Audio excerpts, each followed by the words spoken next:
Good morning. अभी तक हमने पद्य खंड से दो पाठों के बारे में बात किया। पहला था सूर के पद और दूसरा तुलसीदास का राम लक्ष्मण परशुराम संवाद।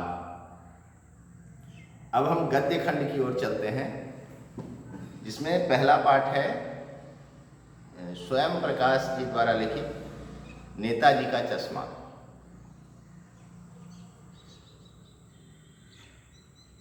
इसके जो लेखक हैं स्वयं प्रकाश, इनका जन्म 1947 ईस्वी में इंदौर में हुआ था, मध्य प्रदेश में, और यह एक मैकेनिकल इंजीनियर थे।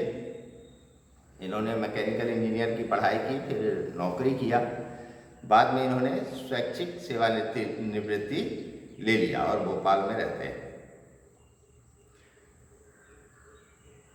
पत्रिका के संपादन से भी जुड़े रहे। वसुधा नाम की पत्रिका से इनके 13 कहानी संग्रह प्रकाशित हो चुके हैं, 2 उपन्यास हैं,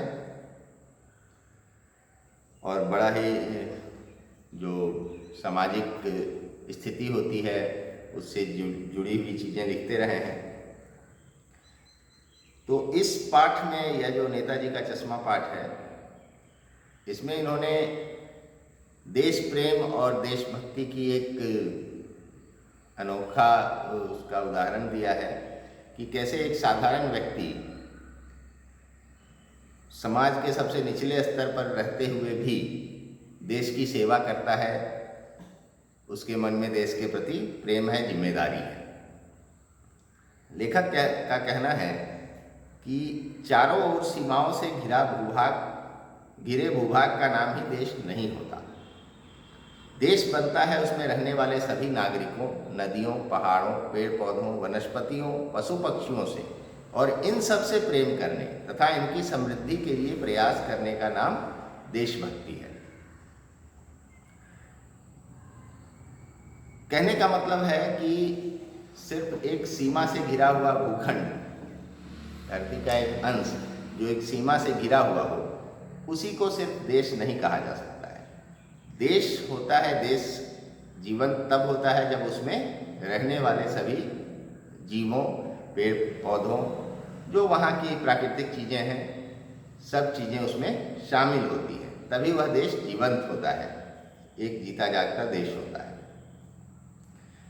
और जो इन सब की समृद्धि का, इन सब की भलाई का प्रयास करता है, जिसके मन में इनके लिए प्रेम हो, इनके लिए भक्ति हो, जिससे वह सबका कल्याण करने की सोचे, यही देशभक्ति है। ना कि सिर्फ सीमा पर खड़े होकर दुश्मन देशों से रक्षा करना, यह सैनिक का काम होता है। तो सिर्फ सैनिक ही देशभक्त नहीं है। हम सब अपनी जगह पर अपना काम करते हुए देशभक्ति कर सकते हैं, देश के प्रति प्रेम कर सकते हैं।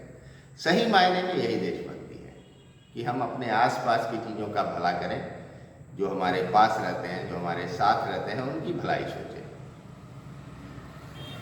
इससे जुड़ी हुई एक बात इसमें और है। आचार्य रामचंद्र शुक्ल का एक छोटा सा निबंध इसमें दिया हुआ है, जिसमें देश प्रेम के बारे में समझाया गया है। एक बार उस पर भी हम बात करते हैं, पाठ के अंत में है। इसका शीर्षक है देश प्रेम। आचार्य जी कहते हैं, देश प्रेम है क्या? प्रेम ही तो है।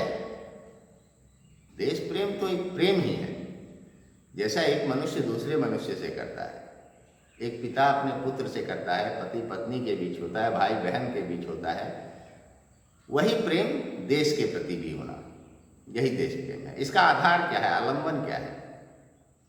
सारा देश अर्थात मनुष्य, पशु पक्षी, नदी नाले, वन पर्वत सहित सारी भूमि, यह इस प्रेम का आधार है जिससे हम प्रेम करते हैं। यह प्रेम किस प्रकार का है? यह साहचर्यगत प्रेम है, यानी साथ में रहने से जो उत्पन्न होता है वह प्रेम है। जिनके बीच हम रहते हैं, जिन्हें बराबर आंखों से देखते हैं, जिनकी बातें बराबर सुनते हैं, जिनका हमारा हर घड़ी का साथ रहता है। सारांश यह है कि जिनके सानिध्य का हमें अभ्यास पड़ जाता है, उनके प्रति लोभ या राग हो सकता है। जिनकी बातें हम सुनते हैं, जो हमारी बातें सुनते हैं, जिनके साथ हम हमेशा उठते बैठते रहते हैं। वह आदमी भी है, वह पेड़ पौधे भी हैं, हमारा बगीचा भी है, हमारे फूल के पौधे भी हैं, तालाब है, नदियां हैं, मैदान हैं। इन सब के साथ हम जब रहते हैं तो इनसे एक प्रेम हो जाता है। आपको अगर अपना गांव छोड़ के कहीं और जाना पड़ता है तो आप दुखी होते हैं, आप उन चीज़ों को याद करते हैं। क्यों याद करते हैं? क्योंकि उनसे आप उनके साथ रहते रहते आपके मन में एक जुड़ाव हो जाता है उनके प्रति। तो इस साथ रहने से, साहचर्य से उनके प्रति हमें एक मोह हो जाता है। देश प्रेम यदि वास्तव में अंतःकरण का कोई भाव है तो यही हो सकता है। अंतःकरण यानी हमारे मन का, हमारे हृदय का कोई भाव अगर है देश प्रेम, तो वह यही है जो परिभाषा आचार्य रामचंद्र शुक्ल ने बताई। यदि यह नहीं है तो वह कोरी बकवास या किसी और भाव के संकेत के लिए गढ़ा हुआ शब्द है। अगर ऐसा नहीं है, देशभक्ति अगर कुछ और है, देश प्रेम अगर कुछ और है, तो वह एक बकवास है, वह बेकार है, वह किसी और उद्देश्य से गढ़ा हुआ शब्द है, किसी और स्वार्थ सिद्धि के लिए गढ़ा हुआ एक शब्द है। आगे कहते हैं, यदि किसी को अपने देश से सचमुच प्रेम है तो उसे अपने देश के मनुष्य, पशु, पक्षी, लता, गुल्म, पेड़, वन, पर्वत, नदी, निर्झर आदि सबसे प्रेम होगा। वह सबको चाह भरी दृष्टि से देखेगा, वह सबकी सुध करके विदेश में आंसू बहाएगा। अगर किसी को सचमुच अपने देश से प्रेम है तो देश से प्रेम होने का अर्थ है कि उसको वहाँ के हर चीज़ से प्रेम होगा, हर चीज़ से लगाव होगा। उसको वहाँ के मनुष्यों से जितना प्रेम होगा उतना ही वहाँ के पशु पक्षियों से प्रेम होगा। वहाँ के जो लता झाड़ियाँ, जो भी चीज़ें प्राकृतिक वहाँ है, वन है, पर्वत है, नदी है, तालाब है, मंदिर है, मस्जिद है, हर चीज़ से उसको प्रेम होगा और वह सबको उसी प्रेम की दृष्टि से देखेगा। वह जब कहीं बाहर होगा तो इन सब को याद करके आंसू बहाएगा, ना कि सिर्फ अपनी माँ, अपने पिता, अपने पुत्र, अपने भाई। वह आसपास की चीज़ों को भी उतना ही याद करेगा। जिनको यह नहीं पता है, जो यह नहीं जानते कि कोयल किस चिड़िया का नाम है, जो यह भी नहीं सुनते कि चातक कहाँ चिल्लाता है, जो यह भी आंख भरकर नहीं देखते कि आम प्रणय सौरभपूर्ण मंजरियों से कैसे लदे हुए हैं, जो यह भी नहीं झांकते कि किसानों के झोपड़े के भीतर क्या हो रहा है, वे यदि बस बने ठने मित्रों के बीच प्रत्येक भारतवासी की औसत आमदनी का पता बताकर देश प्रेम का दावा करें तो उनसे पूछना चाहिए कि भाइयों, बिना रूप परिचय का यह प्रेम कैसा है? ऐसा व्यक्ति जिसको यह नहीं पता है कि कोयल क्या है, कोयल कैसे कूकती है, उसकी आवाज़ कितनी मीठी होती है, चातक एक चिड़िया है, चकोर, वह कैसे चिल्लाता है, जिन्होंने कभी आंख भरकर यानी पूरे प्रेम के साथ यह नहीं देखा कि आम के बगीचे में कैसे मंजरियाँ आई हैं, जो यह बता रही है कि अब इसमें फल आएंगे, तो और जिनको यह भी नहीं पता है कि किसान जो है, एक मेहनतकश व्यक्ति जो खेती किसानी करता है, उसका जीवन कैसा चल रहा है, उसकी झोपड़ी के भीतर क्या हो रहा है, वह कैसे खाता है, कैसे जीता है, कैसे पहनता है, कैसे अपनी बीमारियों को झेलता है। तो वैसे व्यक्ति से, और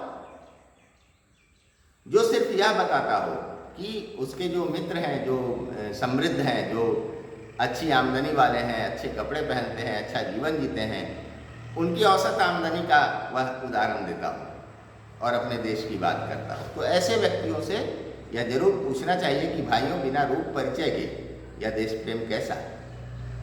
जब तक आपको रूप का परिचय नहीं, किसी के रहन सहन, आकार प्रकार का कुछ पता ही नहीं है, तो आपका प्रेम कैसा हो? प्रेम जिससे होता है उसके बारे में तो हम हर चीज़ जानते हैं। वह कैसे बोलता है, कैसे खाता है, कैसे रहता है, कैसे जीता है, सब हमें पता होता है, जिससे हमें प्रेम होता है। उसकी पसंद नापसंद सब कुछ हमें पता होता है, उसके कष्ट। तो अगर हमें यह नहीं पता है तो फिर यह कैसा प्रेम हुआ? यह तो हिसाब किताब व्यापार की बात हुई कि उसकी आमदनी कितनी है, उसका दिखावा कैसा है। जिनके दुख सुख के तुम कभी साथी नहीं हुए, उन्हें तुम सुखी देखना चाहते हो, यह कैसे समझे? जिनके दुख में आप कभी साथ नहीं रहे, जिनकी कभी आपने मदद नहीं की, या आपको पता ही नहीं है कि उसको दुख क्या है, तो अगर आप कहते हैं कि मैं उनको सुखी देखना चाहता हूँ, मैं उनका भला चाहता हूँ, तो यह कैसे माना जाए कि आप ऐसा चाहते हैं? क्योंकि आपको तो पता नहीं है, आप कभी उनसे जुड़े नहीं रहे, तो आपके अंदर वह प्रेम आएगा कहाँ से? आ ही नहीं सकता है। उनसे कोसों दूर बैठे पड़े पड़े या खड़े खड़े तुम विलायती बोली में अर्थशास्त्र की दुहाई दिया करो, पर प्रेम का नाम उसके साथ न घसीटो। आप सिर्फ अर्थशास्त्र की बातें करें। आप विदेशी भाषा में अगर आप यह बातें कर रहे हैं लेकिन उसमें कहीं प्रेम की चर्चा नहीं होती है, तो यह नहीं माना जा सकता कि आप उनका सचमुच भलाई चाहते हैं। प्रेम हिसाब किताब नहीं है। हिसाब किताब करने वाले भाड़े पर भी मिल सकते हैं, पर प्रेम करने वाला नहीं मिलेगा। तो प्रेम कोई हिसाब किताब बिजनेस नहीं है।